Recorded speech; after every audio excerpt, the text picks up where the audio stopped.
सभी को जय मसीह की। आज शुक्रवार है और हमारे मिनिस्ट्री में हर शुक्रवार प्रार्थना होती है और मैं फेसबुक लाइव आया हूँ और फ़ोटो ने मुझे फ़ोटो में देखा है, मगर आज मैं इसलिए आया हूँ कि मैं आप लोग के लिए प्रार्थना करूँ।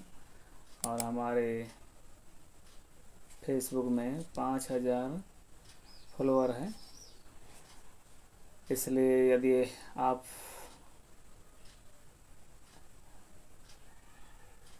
रिक्वेस्ट करते हैं तो ज़रूर मैं आपके लिए प्रार्थना करूँगा। और हमारे यूट्यूब चैनल भी है, daily Hindi Bible YouTube channel है,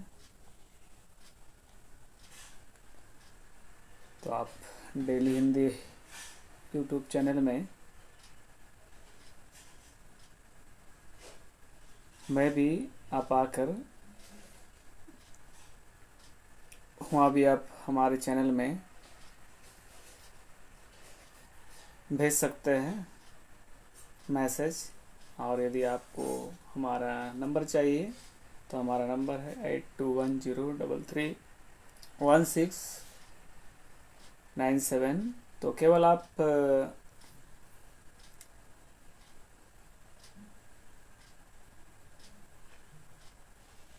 प्रार्थना रिक्वेस्ट भेज सकते हैं और कॉल हमारी तरफ से होगा, हमारे मिनिस्ट्री की तरफ से होता है और ज़रूर आपके लिए प्रार्थना होगी। और ज़रूर आप लोग हमारे मिनिस्ट्री की तरफ से होता है और ज़रूर आपके लिए प्रार्थना होगी। और ज़रूर आप लोग, मैं हमारे फेसबुक को भी देख रहा हूँ की तरफ से होता है और ज़रूर आप, इसलिए आप लोग ज़रूर हमारे फेसबुक में जुड़िए। और ये समय है, आप मैसेज भी भेज सकते हैं। मैं अपना नंबर शेयर कर देता हूँ।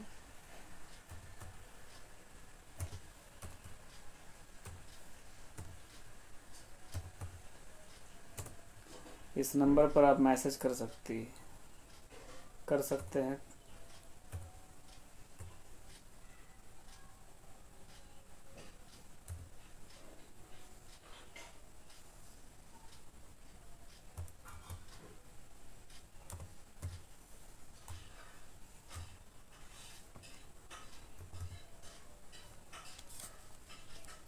आप व्हाट्सअप कर सकते हैं, केवल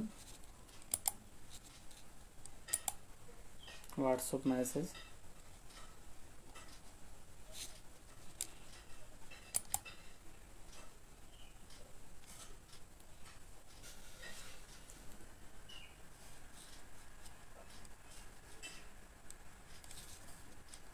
और यदि आप लोग हमारे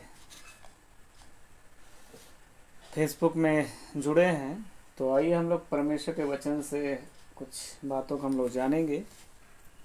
हम लोग को उपवास प्रार्थना क्यों करना चाहिए?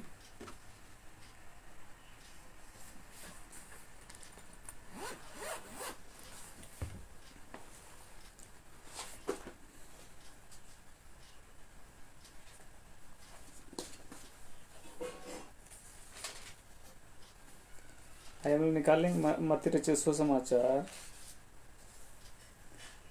जहाँ उपवास के विषय में भी यीशु मसीह ने सिखाया है।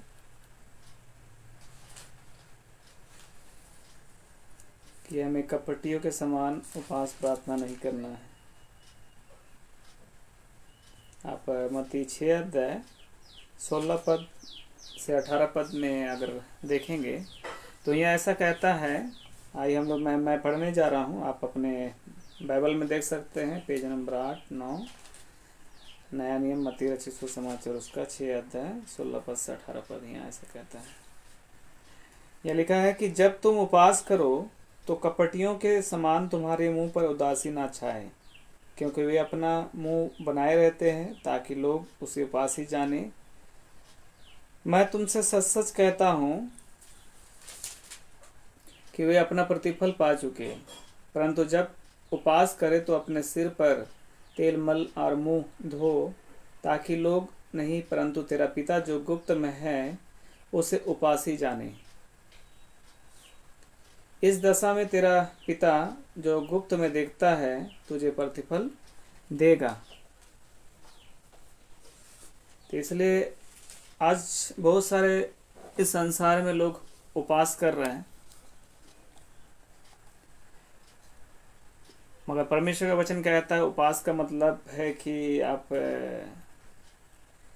अलग अलग तरह से आप उपवास कर सकते हैं। जैसे अगर उपवास करने का मतलब है कि आपको उसमें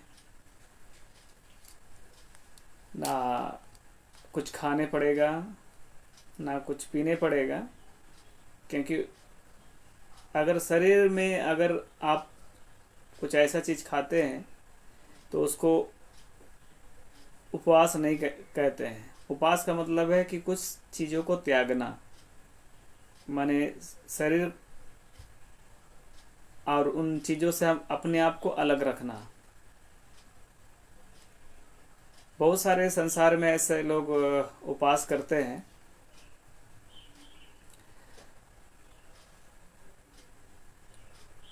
कि जब जैसे उपवास ख़त्म होता है खूब खा लेते हैं। जैसे ज़िंदगी में कभी उनको कुछ मिला ही नहीं, अब बहुत लोग खाने पीने के लिए भी उपवास करते हैं। बहुत लोग सुबह 5 बजे से लेकर शाम 5 बजे तक ऐसा उपवास करते हैं। तो इसलिए आपको कपटियों के समान उपवास नहीं करना है। जैसे परमेश्वर के वचन कहता है वैसे ही आपको उपवास करना है। उपवास परमेश्वर का वचन सिखाता है, यीशु मसीह ने सिखा गया, और यदि आप परमेश्वर संतान हैं तो हमको उसी पर का उपवास करना। बोलता है कि यह वचन कहता है कि जब तुम उपवास करें, माने जब भी, माने आप जब भी कहने का मतलब है आप सुबह 5 बजे से शाम 5 बजे रख सकते हैं, 6 बजे से सुबह 6 बजे तक रख सकते हैं, और आप सुबह 5 बजे से लेकर आप 2 बजे या 12 बजे तक भी रख सकते हैं। या आपको आप जब भी उपवास करें, परमेश्वर ने ऐसा कोई टाइम नहीं दिया है कि आप दिन भर उपवास करें या 40 दिन या 40 रात उपवास करें, क्योंकि अभी ऐसा मान्यता के अनुसार वचन में तो नहीं कहा कि 40 दिन 40 रात उपवास करना, मगर वचन कहता है कि हर एक विश्वासी को उपवास प्रार्थना करना बहुत जरूरी है। क्योंकि वचन कहता है कि यदि आप उपवास ना करें तो आपकी आत्मा क्या हो जाएगी, कमजोर हो जाएंगे। इसलिए आपको उपवास इसलिए करना है कि आपकी आत्मा को पहले मजबूत करना। और डॉक्टर के अनुसार अगर देखा जाए तो डॉक्टर कहता है कि आपको हफ्ता में एक बार उपवास करने से आपका सेहत भी अच्छा रहेगा। तो अपनी समझ का नहीं, परमेश्वर के आत्मा का अगुवाई के अनुसार उपवास करना है। इसलिए बोलता है जब भी उपवास करें, जब तुम उपवास करें तो क्या करना है, कपटियों के समान नहीं, है ना। बहुत सारे कपटियों के समान मैंने उपवास करता है, मगर आपको ऐसा नहीं करना है।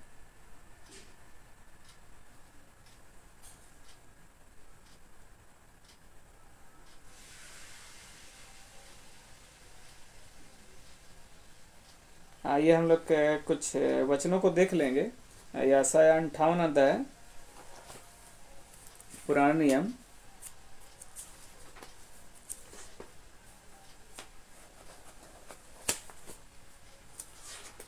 यशायाह 58 अध्याय पुराना नियम।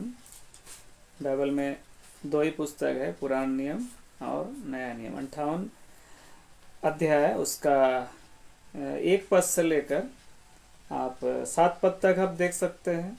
7 के पूरे आप 12 पद तक भी देख सकते हैं। आइए हम लोग इस थोड़ा सा हम लोग इस वचन को हम लोग देखेंगे।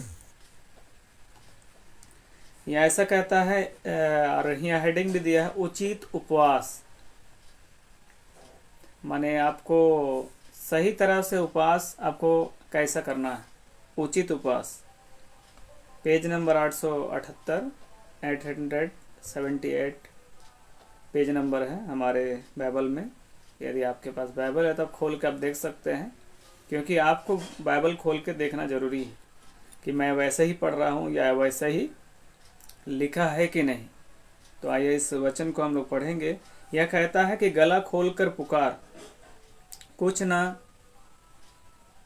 रख छोड़, नरसंगे का शब्द ऊंचा शब्द कर, मेरी प्रजा को उसका अपराध अर्थात याकूब के घराने को उसका पाप जता दे। वे प्रतिदिन मेरे पास आते और मेरी गति जानने की इच्छा ऐसे रखते हैं कि मानो वे धर्मी लोग हैं, जिन्होंने अपने परमेश्वर के नियमों को नहीं टाला। वे मुझसे धर्म के नियम पूछते और परमेश्वर के निकट आने से प्रसन्न होते हैं। 3 पद, वे कहते हैं, क्या कारण है कि हमने तो उपवास रखा परंतु तूने इसकी सुधि ना ली। हमने दुख उठाया परंतु तूने कुछ ध्यान नहीं दिया। सुनो, उपवास के दिन तुम अपनी ही इच्छा पूरी करते हो और अपने सेवकों को कठिन कामों को कराते हो। माने जब भी आप उपवास करेंगे तो यहाँ परमेश्वर इस बातों को कहता है कि उपवास अपनी इच्छा को पूरी करने के लिए नहीं करना आपको, या अपने जो, यदि आप कहीं के मालिक है या आप परमेश्वर के दास है, आपके जो सेवकों को काम नहीं कराना है। परमेश्वर के वचन में कहता है, इसलिए कहता है कि सुनो। पहली बात कहता है कि सुनो कि उपवास के दिन तुम अपनी ही इच्छा पूरी करते हो, माने अपनी इच्छा नहीं पूरी करना। आगे कहता है 4 पद, फिर बोलता है, सुनो, तुम्हारे उपवास का फल यह होता है कि तुम आपस में लड़ते और झगड़ते और दुष्टता से घूंसे मारते हो। जैसे उपवास तुम आजकल रखते हो, उससे तुम्हारी प्रार्थना ऊपर नहीं सुनाई देगी। माने बहुत सारे ऐसे लोग हैं जो उपवास करते हैं, है ना, इसलिए ऐसा नहीं करना है। इसलिए परमेश्वर अपने वचनों में ऐसा कहता है कि सुनो, तुम्हारे उपवास का फल, माने परमेश्वर उपवास का फल भी बता देता है। मैंने ऐसे बहुत सारे जगह देखा, जब मैं और भी जगह कलीसिया में जो उपवास प्रार्थना में शामिल होता था, और मैं भी देखा कि विश्वासी लोग केवल जैसे उपवास खत्म होता है ना, तुरंत खाने के लिए दौड़ जाते हैं, जैसे जिंदगी में उनको कभी कुछ खाने ही मिलेगा नहीं मिलेगा। मगर इसलिए उनको उपवास का फल भी मिलता है, और इसलिए बोलता है कि तुम आपस में लड़ते झगड़ते दुष्टता से घूंसे मारते हो। आगे लिखा है कि जैसे उपवास तुम आजकल रखते हो, उससे तुम्हारी प्रार्थना ऊपर नहीं सुनाई देगी। माने इस तरह का अगर आप उपवास करेंगे कपटियों के समान, जैसा वचन में कहता है, हम लोग जो 6 अध्याय 18 पद 16 पद से देख रहे थे, बोलता कपटियों के समान उपवास करेंगे तो हमारी प्रार्थना कभी भी ऊपर नहीं जाएगी। 5 पद बोला, जिस उपवास से मैं प्रसन्न होता। माने यदि आपको उपवास करना, परमेश्वर कहता है कि जिस उपवास से आप प्रसन्न होता है। परमेश्वर माने कैसे उपवास से प्रसन्न होता है, तो आगे कहता है अर्थात जिस में मनुष्य स्वयं को दीन करे। माने जब आप उपवास करने, अपने आप को क्या करना है, नम्र करना। इसलिए वही बात को यीशु मसीह कहता है कि जब आप उपवास करे, माने कपटियों के समान नहीं करना, तो अपने मुंह को धो लेना और सर में तेल लगा लेना, इन बातों को बताता है। वही बातों को नया नियम में यीशु मसीह कहता है, मगर उसी बात को ये कहता है कि अपने आप को क्या करना है, दीन करना, माने नम्र करना, छोटा करना। क्या तुम इस प्रकार करते हो, सवाल कर रहा है। आज हर मसीहों से, चाहे आप परमेश्वर के अधिक प्रिय दास हो या छोटे हो या बड़े हो, क्योंकि परमेश्वर के सामने कोई छोटे बड़े नहीं होते, मगर एक सवाल कह रहा है कि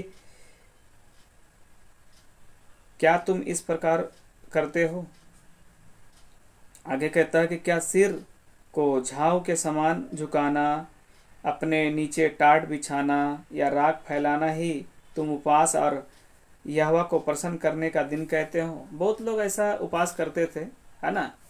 इसलिए आगे कहता 6 पद में, जिस उपवास से फिर प्रसन्न रहता, फिर कहता परमेश्वर बता जिस उपवास से, पहले कहता है कि बता जिस उपवास से प्रसन्न रहता है, कि अर्थात जिसमें मनुष्य स्वयं को दीन करे। पहली बात है कि अगर परमेश्वर के अनुसार यदि उपवास करना है तो अपने आप को पहले उपवास में क्या करना है, अपने आप को नम्र दीन करना है। दूसरी बात यह कहता है, मैं यशायाह 58 अध्याय उसका 1 पद से लेकर 12 पद है, उन बातों को पढ़ रहा, 6 पद पढ़ रहा हूँ। यह कहता है जिस उपवास से मैं प्रसन्न होता हूँ, वह क्या यह नहीं कि अन्याय से बनाए हुए दासों और अंधेर सहने वालों का जुआ तोड़कर उनको छुड़ा लेना और सब जुओं को टुकड़े टुकड़े कर देना। माने जो बंधन में है उन्हें क्या करना है, छुड़ाना है। यदि आप उपवास कर रहे हैं तो ऐसा कर रहे, आपको लगता है कि ऐसा कोई व्यक्ति बंधन में है। मैं एग्जाम्पल आपको बताना चाहता हूँ। यदि आप मार्कुस, मुझे उस घटना को बार बार पवित्र आत्मा याद दिलाता है। मार्कुस 5 अध्याय, वो व्यक्ति बोलता है कि कब्रों में रहा करता था, जंजीरों को बोलता है, उसको अगर बांध देता तो कोई उसको बांध नहीं सकता था, बोलता अपने आप को पत्थर से मारता था। कारण यह था कि वो शैतान से क्या था, ग्रसित था, दुष्ट आत्मा से ग्रसित था। आज आप सड़कों में देखेंगे बहुत सारे ऐसा पागल जैसे घूम रहे हैं, तो ऐसे लोग शैतान से ग्रसित है बोल के वही लोग से लोग क्या हो जाते, दूर भाग जाते हैं। वैसे ही उनका जीवन था। जो गरसनियों का देश जो मैं रहता था, है ना, वहाँ एक व्यक्ति ने, वचन कहता है सुसमाचार में कहता 2 व्यक्ति था। मगर जब यीशु आया, और यीशु मसीह का आगमन इसलिए हुआ क्योंकि उनको छुटकारा चाहिए था। और यीशु मसीह, आपको मालूम है, जब सेवकाई शुरू करने से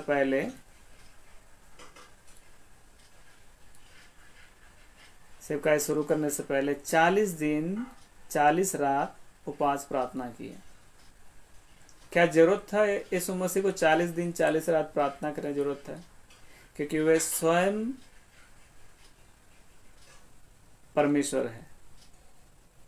मगर उन्होंने एक बात को कहा है कि मैं धार्मिकता को पूरा करने आया था। क्योंकि जो उद्धार का काम जरूरी था, बिना उपवास प्रार्थना के द्वारा ना वो उद्धार का काम को पूरा करता, ना लोगों को उनके समस्याओं से छुटकारा दिलाता। इसलिए आप भी अगर उपवास करेंगे तो वह कहता है कि जिस उपवास से प्रसन्न होता हो, कि वह क्या यह नहीं कि अन्याय से बनाए हुए दासों और अंधेर सहने वालों का जुआ तोड़कर उनको छुड़ा लेना और सब जुहों को टुकड़े टुकड़े कर देना। माने यदि किसी का जीवन में ऐसा कोई बंधन है, तंत्र मंत्र है, ऐसा कोई जादू टोना है, यदि दुष्ट आत्मा से ग्रसित है, उनको यीशु मसीह के नाम से छुटकारा दिलाना है,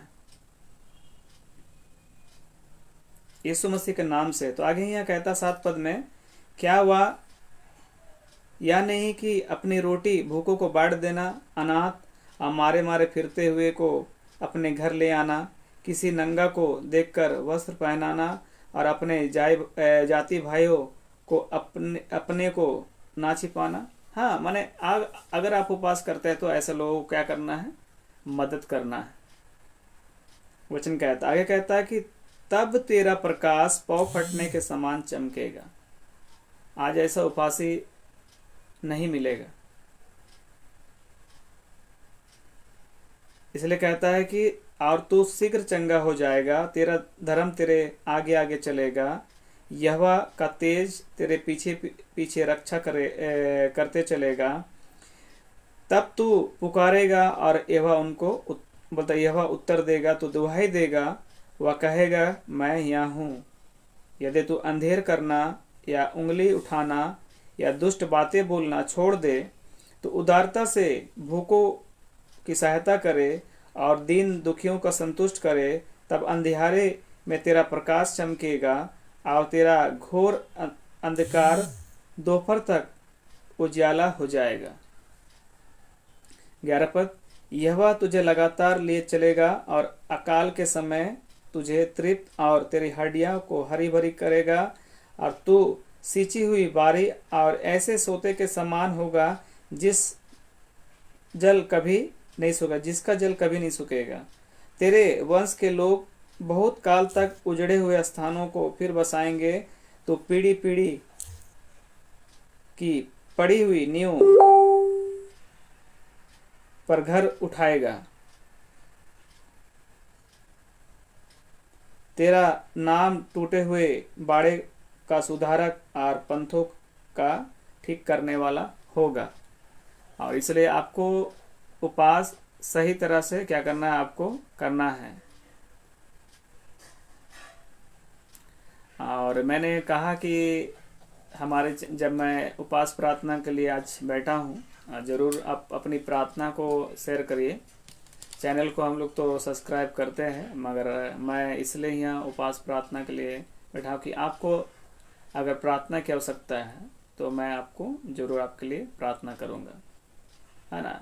केवल हम लोग चैनल को एक दूसरे का सब्सक्राइब नहीं करेंगे, मगर जरूर एक रिक्वेस्ट, क्योंकि आपको यूट्यूब चैनल सब्सक्राइब की ज़रूरत नहीं ज़्यादा, आपको ज़रूरत है आपकी लाइफ में जो आपकी समस्या से आप जिन प्रार्थनाओं को माने आपकी प्रार्थना उत्तर नहीं मिल रहा है, तो यदि आपको उन बंधनों से छुटकारा पाना है तो पहले उपवास प्रार्थना करना। फिर हम लोग हम लोग जाएंगे, मत्ती में जाएंगे। मत्ती हम लोग 6 अध्याय में था। जिन्होंने मैसेज भेजा है जरूर हम लोग सब्सक्राइब करेंगे और उनके लिए प्रार्थना भी करेंगे। प्रभु उन पर अनुग्रह करे अपना। हम लोग मत्ती 6 अध्याय में जो थे,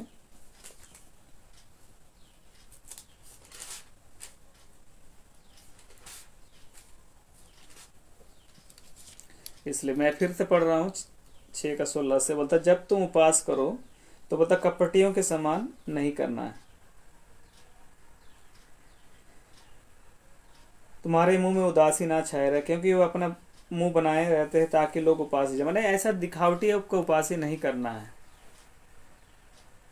और बहुत सारे लोग ऐसा भी उपवास करते हैं, मैंने 3 दिन, हफ्ता भर या महीना भर रेगुलर आप उपवास प्रार्थना नहीं करने पाएंगे। अब आपको करना है तो एक टाइम बना लीजिए कि इतना समय से इतना रेगुलर करेंगे। यदि आज फ्राइडे है, फरवरी महीना, आज 27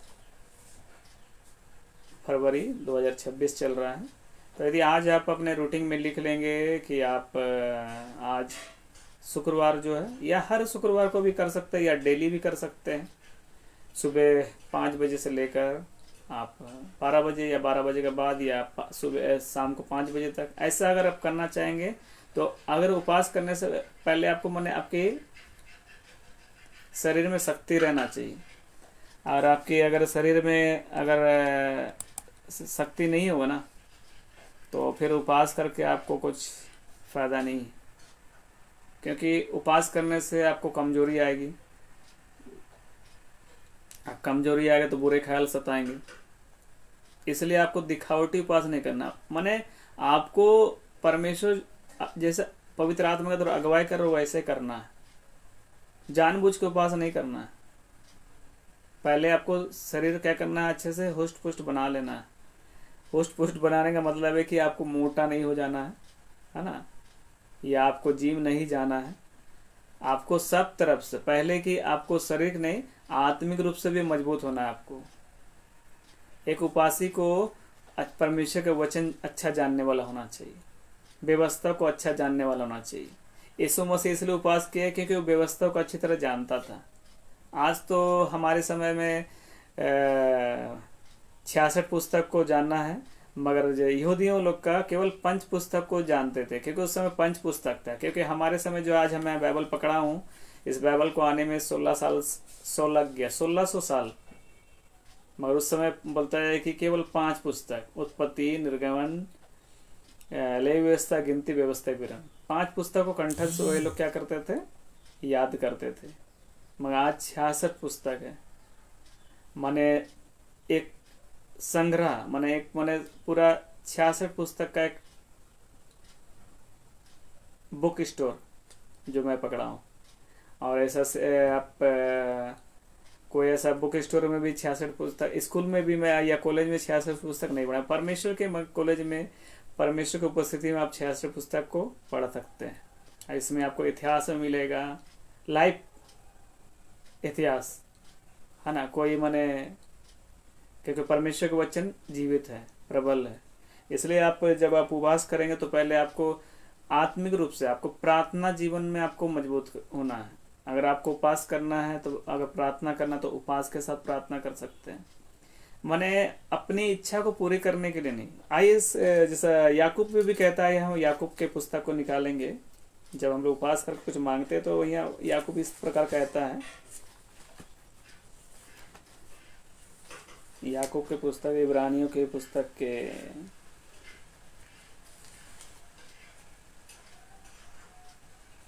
बाद 4 अध्याय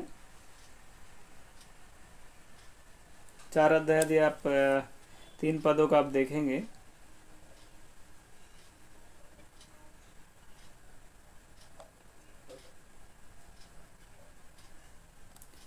तीन पद को देखेंगे तो आप यहाँ देखने पाएंगे 3 पद।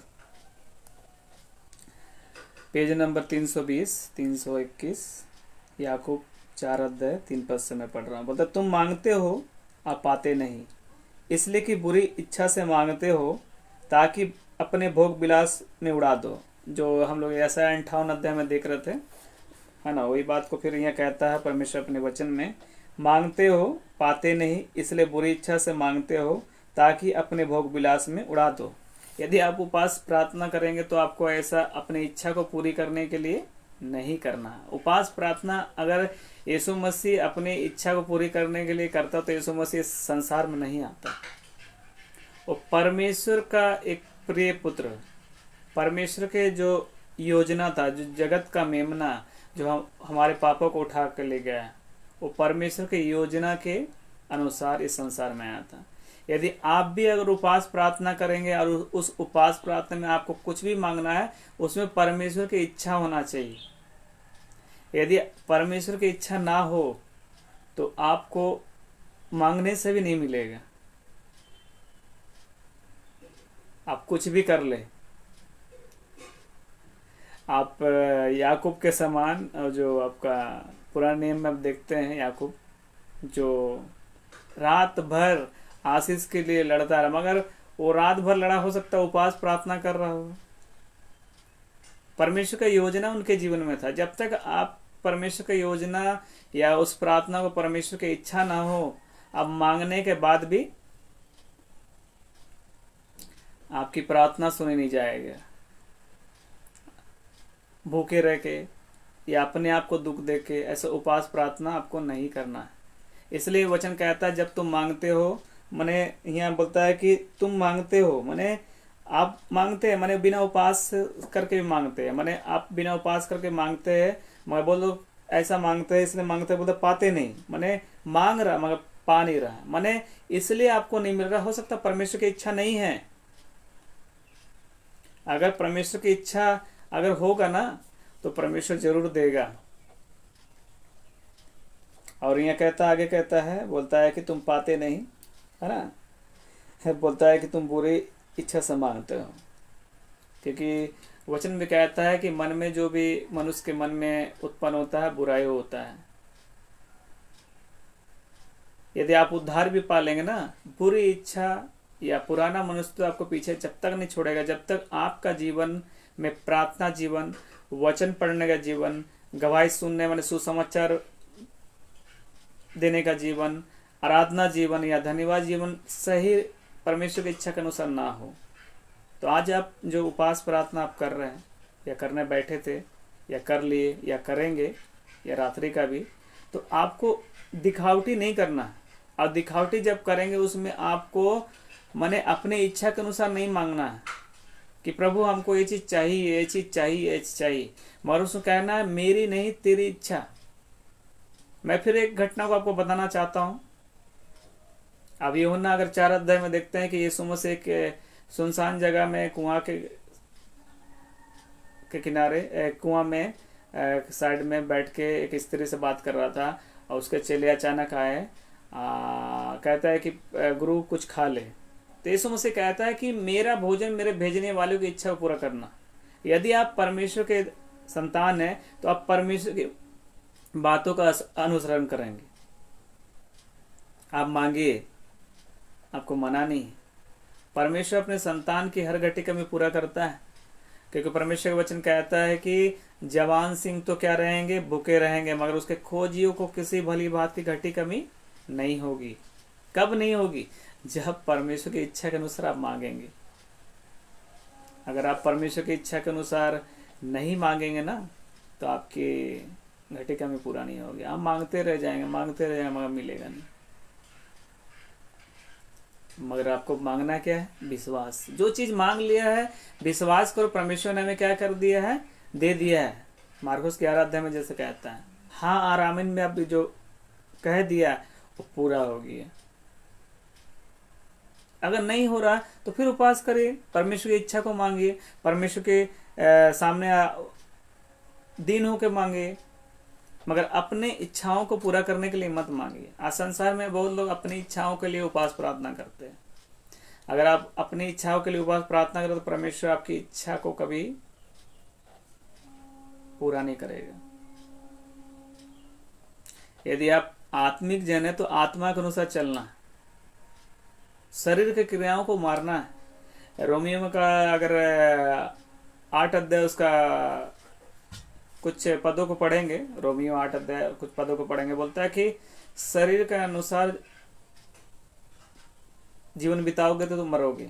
माने इसलिए यहाँ मांगने के विषय याकूब बता रहा है कि यदि मांग रहे हैं तो बोलता है कि बुरी इच्छा से मांगते हो ताकि तुम भोग विलास में उड़ा दो। तो कलीसिया में इस बातों को देखा था, है ना। बहुत सारे विश्वासियों को देखा, आज भी बहुत सारे लोग मांगते हैं। आप किस लिए मांगते हैं, इस बात को देखना। आपका मांगना कैसा है? यदि आप संसार में है तो बहुत सारे लोगों का मांगना आप देखते हैं कि प्रभु हमको ये दे दे, वो दे दे, वो दे। मगर आप वचन में अगर देखेंगे, एक प्रभु का दास का पुत्र जिसका नाम सुलेमान था, परमेश्वर ने उनको मांगने के लिए कुछ उनके सामने रखा तो उन्होंने बुद्धि मांगा। यदि आपको मांगना है तो परमेश्वर से अपनी बुद्धि को मांगिए, क्योंकि याकूब 1:5 भी कहता है जिसको बुद्धि की कमी है परमेश्वर से मांगे। केवल संसार में सेकुलर जो पढ़ाई करते उसके लिए बुद्धि नहीं, परमेश्वर के वचन समझने के लिए बुद्धि मांगे, परमेश्वर की योजना को पूरा करने के लिए बुद्धि मांगे। यदि परमेश्वर अगर बुद्धि नहीं देगा ना, आप परमेश्वर की योजना को या अपनी दौड़ को आप पूरा करना नहीं पाएंगे। आपको अपना दौड़ को पूरा करना है। परमेश्वर ने आपको चुना है।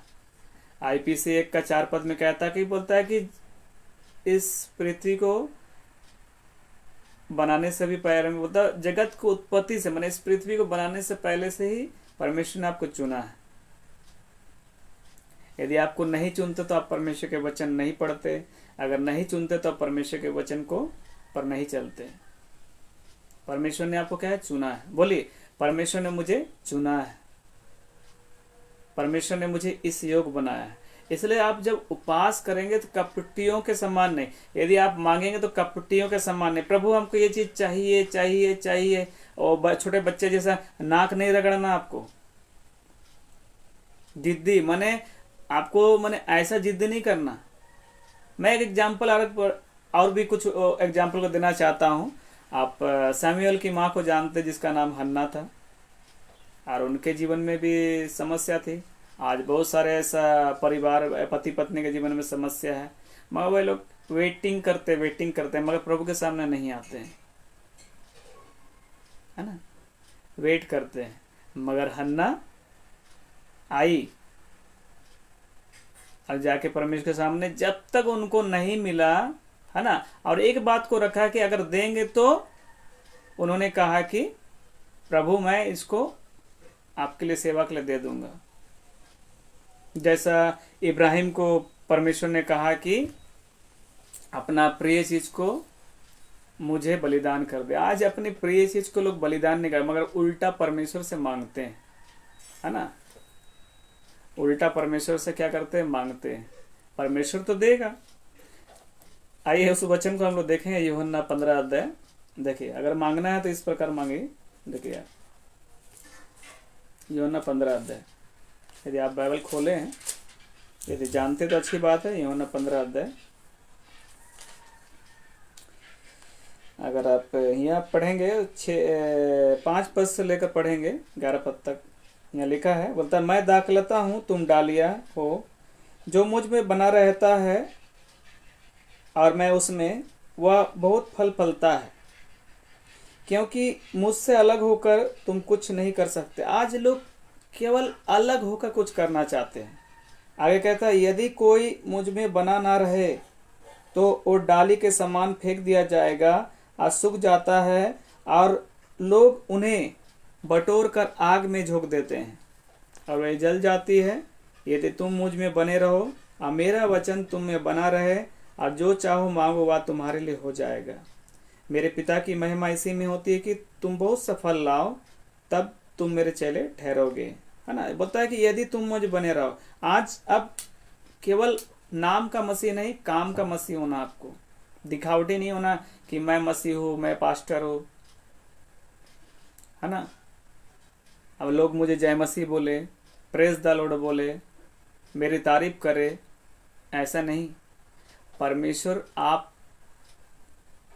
में दिखाई देना चाहिए, है ना। यदि आप बड़े बड़े कन्वेंशन चला रहे हैं तो परमेश्वर की उपस्थिति आपके जीवन से लोग देखने पाए। मैं ऐसा बहुत सारे दासों को जानता हूं,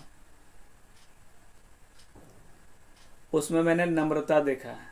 हो सकता है उनका प्रार्थना जीवन परमेश्वर की इच्छा के अनुसार हो। मैं ऐसा बहुत सारे दासों के विषय में बता सकता हूँ, मगर हमारे पास समय कम है। फिर मैं अगर लाइव आऊँगा, अगर अगले हफ्ता आऊँगा या मैंने कल ही आऊँगा, तो ज़रूर बताऊँगा, जैसे पवित्र आत्मा मुझे अगुवाई करे। तो इसलिए आपको अगर उपवास करना है तो पहली बात है कि यह वचन कहता है कि यदि तुम मुझ में बने रहो, माने आपको उपवास करने से पहले आपको परमेश्वर से अपना रिलेशन क्या करना, मजबूत करना है, कि अपने आप को जांचना है कि मैं परमेश्वर के साथ बना हूं कि नहीं। यदि आप परमेश्वर के साथ अगर नहीं बना है ना, तो मुश्किल है। और आप अगर परमेश्वर के साथ बने हैं तो दूसरी बात कहता है कि परमेश्वर का वचन आप में बना रहे, माने जो बातें परमेश्वर कह रहा है कि वो बातें को आप रिसीव कर रहे हो कि नहीं, वो बातें को ग्रहण कर रहे हो कि नहीं। क्योंकि बहुत लोगों को बातें क्या करता है, कड़वा लगता है। जैसा साधारण भाषा में लोग कहता है कि मिर्ची लग जाता है ना, मिर्ची लग जाता है, झाल लग जाता है। अगर आप प्रभु के जन हैं तो आपको ना झाल ना मिर्ची ना कुछ लगेगा। तो इसलिए वचन कहता है कि पहली बात बाकी मुझ में आपको पहली बात अगर उपवास प्रार्थना बने, परमेश्वर में रह के उपवास प्रार्थना बन के परमेश्वर की इच्छा के अनुसार मैंने करना है। जब तक आप प्रभु में नहीं बने रहे, मैंने बने रहने का मतलब है कि एक दिन के लिए उपवास प्रार्थना नहीं। बहुत लोग सोचते हैं कि एक दिन उपवास करोगे तो बहुत दिन चाहिए, नहीं। आपको उपवास का एक टाइम ठहराना पड़ता है कि उपवास का दिन ठहराओ, वचन कहता है। तो आपको दिन ठहराना है और उस दिन में आपको बैठना है, घर के कामों को नहीं करना। चलो आज तो उपवास है, इतना टाइम है, कोई तो नहीं देख रहा है ना, मैं घर के कामों को क्या कर लूँगा या कर लूँगी, ऐसा नहीं करना है। ईमानदारी के साथ में प्रभु के साथ बने रहना है। हन्ना ईमानदारी के साथ प्रभु के साथ में बनी थी, तब प्रतिफल पाया। तो मैं ऐसा परिवार पति पत्नियों के लिए भी मैं कहना चाहता हूँ, यदि आपको संतान की कमी है तो आप जरूर ऐसा बनकर प्रार्थना, उपवास के साथ दोनों प्रार्थना करिए। और यदि आपको किसी का संतान का प्रॉब्लम है तो मैं ऐसा अपने कलीसियाओं में सिखाया हूँ कि अपने पेट में हाथ रख के प्रार्थना करिए। क्योंकि महिलाएं ने 9 महीना क्या किया, अपने पेट में वो गिफ्ट को रखा है, और उसके बाद 9 महीने के बाद उन्होंने पाया है। उसके बाद जब गिफ्ट बड़ा होता है तो संसार का अभिलाषा के कारण से वो भटक जाता है। फिर पास्टर के पास निवेदन आता है कि पास्टर मेरे बच्चों के लिए प्रार्थना करें। मगर आपको अपने बच्चों के लिए पहले प्रार्थना करना है। मैं ऐसे पति पत्नी को कहना चाहता हूँ कि दोनों अपनी पत्नी का पेट में रखे या पत्नी भी अपने पेट में हाथ रख के प्रार्थना, क्योंकि गर्भ का फल परमेश्वर ने दिया है। आप अगर बच्चे के सामने जाके प्रार्थना करेंगे तो बच्चे बोले क्या कर रहा है, भटक जाएंगे आप प्रार्थना से। इसलिए आपको क्या करना है, अपने पेट में हाथ रख, घुटना टेक के प्रार्थना करिए, या अगर सो गया तो हाथ बढ़ा के उनकी तरफ प्रार्थना करिए उपवास के साथ। देखिए परमेश्वर उनका क्या देगा, प्रतिफल देगा। मगर परमेश्वर की में बने रहकर इंतजार करना है, एक नहीं चट मांगनी पट विवाह नहीं करना है, क्योंकि जो चट करता है पट करता है उनका गड़बड़ी होता है। अगर चट करना है तो अपने पापों को झट से छोड़ना है, जैसे जक्कई झट से कूद के आया है ना। जैसे यीशु मसीह बोला है कि हे जक्कई झट नीचे उतरा, आज तेरे घर में रहना आवश्यक है। आपको झट से अपने पुराना जीवन से उतरना है। आज बहुत सारे मसीह लोग भी झट से पुराने जीवन से नहीं उतरते। मसीह होने का मतलब ये नहीं कि बस आपको कोई अधिकार कब मिलेगा, जब प्रभु में आप बने रहेंगे। आगे कहता है कि और मेरा वचन तुम्हें बने रहे तो जो चाहो मांगो वह तुम्हारे लिए हो जाएगा। और याकूब कहता है कि, है ना, याकूब इस बात को कहता है, इस बात को याकूब कहता है कि अपने भोग विलास में आपको जो चीज मांग रहे उसको नहीं उड़ाना है। जैसे आज हमारे परमेश्वर हम लोग को सोशल मीडिया दिया है, मोबाइल दिया है। लोग मोबाइल मांगते, प्रभु मेरे पास तो मोबाइल नहीं, मैं कैसा सुसमाचार सुनाऊं। मैं बहुत लोग मांगता है, मगर फिर बोलेगा नेट नहीं है। प्रभु सब कुछ देने के बाद भी आप दिन भर शॉर्ट वीडियो देखते रहेंगे, शॉर्ट वीडियो। अब फिर बोले अरे टाइम तो हो गया, वो प्रभु कुछ बोलेगा नहीं। तो ऐसे अगर उपवास करेंगे कपटियों के समान तो आपको उपवास प्रार्थना क्या होगा, दिक्कत। इसलिए आपको भी क्या करना है, प्रभु में बने रहना है। उसका वचन प्रभु आप में बना रहना बोलता है कि अध्याय से वचन हमारे हृदय में बसने देना है। कुलुस्सियों के पत्र में आप इस बात को कहता है। अध्याय का मतलब पूरा 66 पुस्तक है ना, 66 पुस्तक आपके जीवन में बने रहना है। बहुत लोग ऐसा बोलेंगे 66 पुस्तक को कैसा मने बसाएंगे, कैसे याद करेंगे। अरे 66 पुस्तक बसाते गएगा, प्रत्येक दिन एक एक वचन भी आप सीखेंगे। मरने से पहले जरूर 66 पुस्तक को हृदय में बसाने पाएंगे। प्रभु आपको इस्तेमाल, जैसा वचन आपके हृदय में रहे ना। इसलिए दाऊद कहता है कि मैंने तेरे वचन को अपने हृदय में रख छोड़ा कि तेरे विरुद्ध पाप। वचन ही आपको संभालेगा, खाली उपवास नहीं, वचन भी रहना चाहिए आपके अंदर। अगर जब आप प्रार्थना करो तो वचन बोल बोल के पवित्र आत्मा को क्या करेगा, स्मरण दिलाएगा, है ना, आने वाली बातों को बताएगा।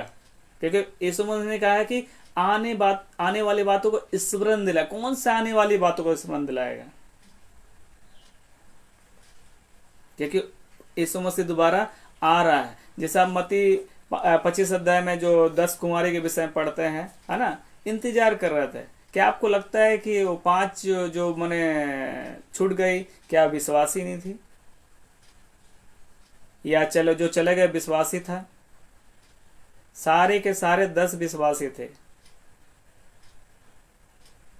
आप अपने आप को न्याय करिए, उन 5 बुद्धिमान विश्वासी में आप हो या 5 मूर्ख विश्वासी में हो। और ये अपने आप को जांचने का मतलब है कि आपको उपवास में आके इन बातों को दिन होकर उपवास प्रार्थना करना है। और जब आप उपवास प्रार्थना करना है कि दूसरों के लिए, आप खुद के लिए नहीं, दूसरों के लिए। यीशु मसीह ने हमारे लिए किया। अगर यीशु मसीह का आगमन नहीं होता तो आज हम लोग ऐसा लाइव नहीं आते, इन बातों को नहीं बोलते, हमारा छुटकारा नहीं होता।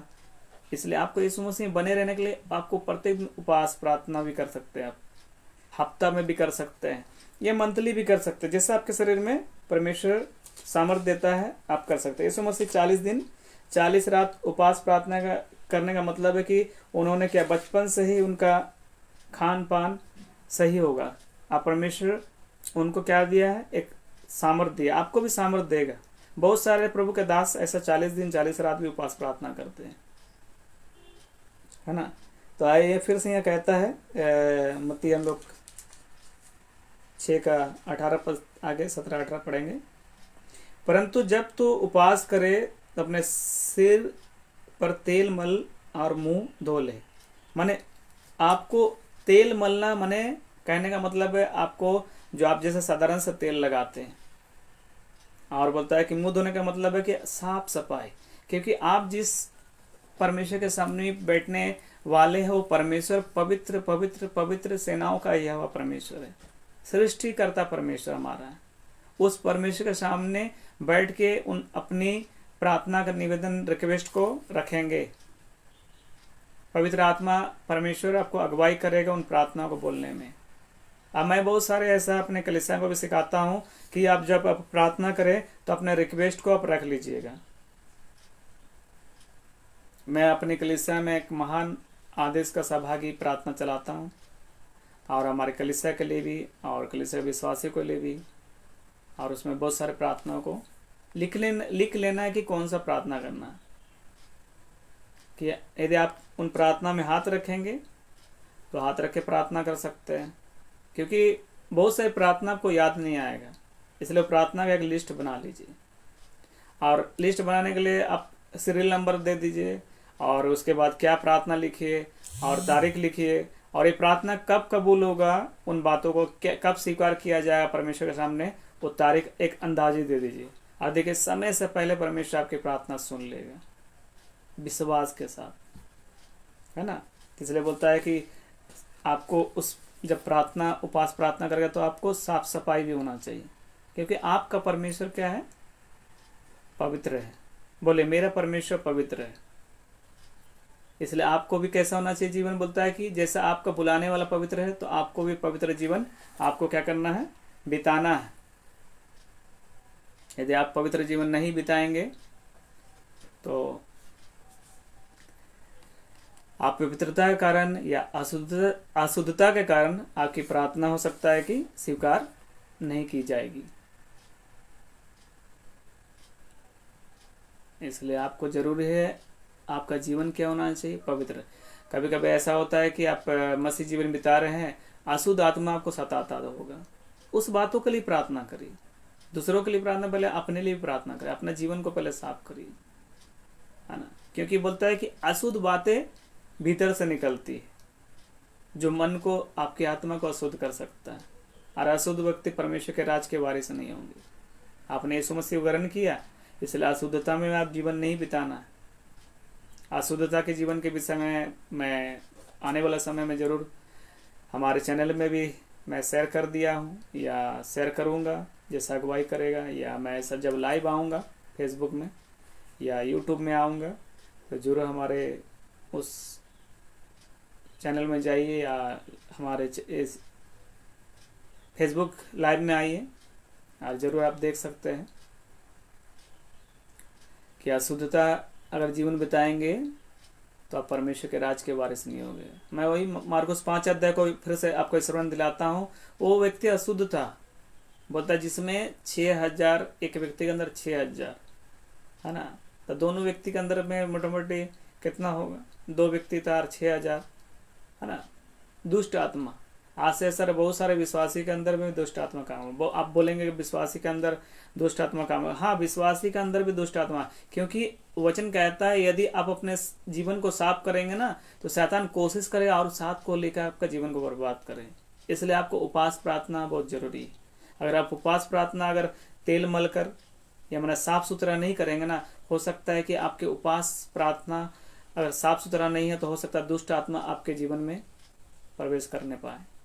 तो आपको साफ सुथरा रहेंगे तो अशुद्ध आत्मा आपके जीवन में प्रवेश करने नहीं पाएंगे। इसलिए उपवास के समय आपको शुद्धता, अशुद्धता नहीं, शुद्धता होना चाहिए। आगे कहता है मुंह भी धुले मने साफ सुथरा, आगे कहता 18 पद में, ताकि लोग नहीं परंतु तेरा पिता जो गुप्त में है तुझे उपासी जाने, और इस दशा में तेरा पिता जो गुप्त में देखता है प्रतिफल देगा। अब मैं आप लोग को मैं बताना चाहता हूँ,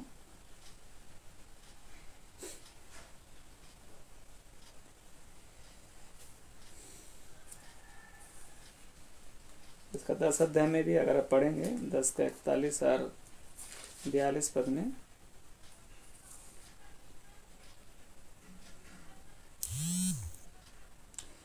जब यीशु मसीह अपने चेलों का मैंने चुनाव किया तो चुनाव के समय भी क्या किया, वो उपवास प्रार्थना किए।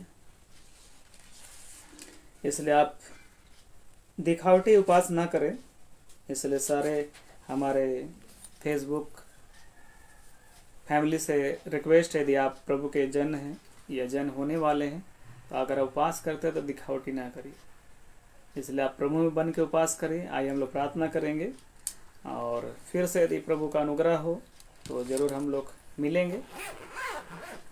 और यदि इन बातों को आपको अच्छा लगा है तो ज़रूर आप शेयर करिए, उन लोगों को बताइए कि उपवास प्रार्थना कैसे करना है, क्योंकि जो बातें परमेश्वर ने पवित्र आत्मा के द्वारा मुझे बता दिया मैंने आपको बता दी है।